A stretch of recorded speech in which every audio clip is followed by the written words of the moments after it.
Assalamualaikum warahmatullahi wabarakatuh. Perkenalkan, saya Bukhari Muslim, pendamping sosial PKH Kabupaten Tanjung Jabung Barat, Provinsi Jambi.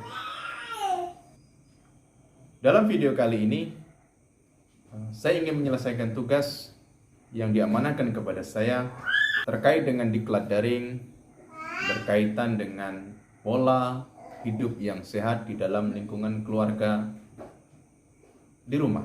Pola yang ingin saya sampaikan dalam video ini adalah pola hidup yang sehat dengan cara mencuci tangan yang baik dan bersih, serta tentunya bermanfaat bagi orang banyak dan khususnya bagi keluarga saya sendiri. Selamat menonton dan terima kasih. Assalamualaikum warahmatullahi wabarakatuh. Waalaikumsalam warahmatullahi wabarakatuh. Apa kabar ibu semua? Sehat? Alhamdulillah. Alhamdulillah. Ibu Mila sehat ya? Ibu Ita, Ibu Mida sehat ya? Baik. Sebelumnya saya ucapkan terima kasih karena pada siang hari ini ibu-ibu semua masih bisa menyempatkan waktu meskipun dalam kondisi saat ini pandemi, ya. Tapi alhamdulillah berhubung ada pertemuan yang harus kita laksanakan hari ini, ibu bisa sama-sama meluangkan waktu untuk mendengarkan informasi dan hal-hal penting yang ingin saya sampaikan pada pertemuan hari ini. Judul pertemuan kita pada hari ini adalah pola hidup yang bersih. Nah, di sini pola hidup yang bersih dimaksud adalah pola cara mencuci tangan yang baik dan benar. Nah, di sini juga akan saya sampaikan kepada ibu-ibu semua, ya, bagaimana cara pola hidup yang sehat dengan mencuci tangan. Baik, kita sudah masuk ke materi Bu ya. Mohon didengarkan. Yang pertama, cara mencuci tangan yang benar adalah basahi tangan, ya, basahi tangan. Kemudian gosok dengan sabun pada telapak tangan, ya. Setelah dicuci, ambil sabun lalu diusap-usapkan di telapak tangan.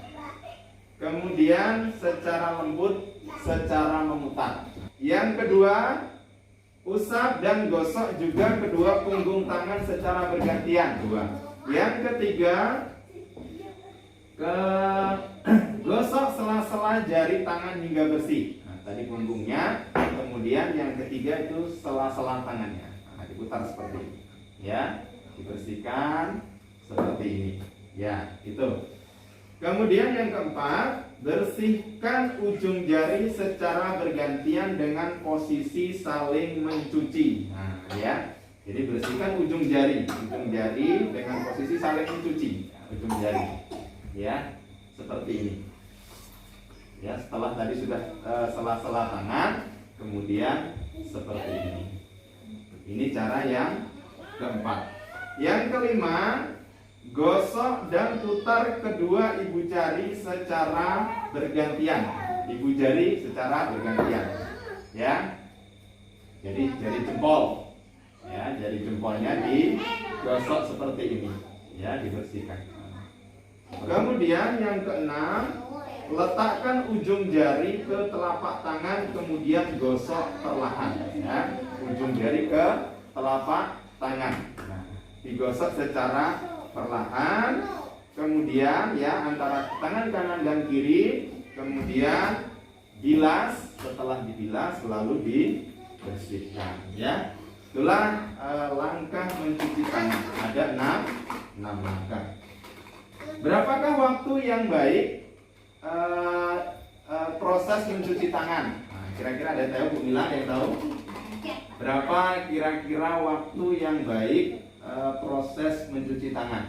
Kira-kira? Tidak tahu ya? Tidak tahu. Ibu Ita bagaimana? 5 menit. 5 menit. Ibu Mida? 3 menit. 3 menit, ya. Ternyata jawabannya salah semuanya, ya. waktu mencuci kurang lebih selama 20 sampai 40 detik saja. Ya, tetapi sebenarnya kalau lebih lama lebih baik. Kemudian kalau seandainya alat mencuci tangan di rumah belum bisa difasilitasi dengan fasilitas yang modern, ya, contohnya misalnya seperti galon, ya, seperti alat-alat kesehatan yang disediakan oleh dinas-dinas kesehatan, ya. Ibu-ibu juga bisa membuat peralatan cuci tangan secara manual.